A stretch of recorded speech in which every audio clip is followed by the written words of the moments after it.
Bilisan mo, Borloloy. Libre ka na nga lang, pabagal-bagal ka pa. Bili! Bilit, baka umalis na yun. Nakikita mo yung guy na yun? Yun sa may ano? Crush ko yun, B. Sino ba? Si Brian? Di ba bully yan? Kadiri ka naman, B. Hindi mo naman ako in-inform na ang mga gusto pala sa mga lalaki yung may mga namumuong low pressure area sa kilikili. Ang lakas, B, ng putok niya nananapak. Saka, ang dami ng tartar, ang kapal, B. Pag nakipaghali ka kaya siguradong para kang kumain ng bulok na takoyaki, tartar flavor. Ew. Tanga, hindi kasi si Brian. Ang dami mo kagad sabi, ha. Yung kasi nasa likod niya, yung naka-light orange na damit. Yung cute. Ay, sorry. Sino ba? Ah, yung bagong transfer. Si Ethan. Okay lang, cute. Pero mukhang bottom. Alam mo, Borloloy, napaka-judgmental mo.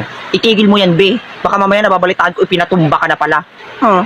Pero wait, di ba crush mo si Joaquin? So hindi mo na siya crush? Crush pa din. Bakit? Bawal ba maraming crush?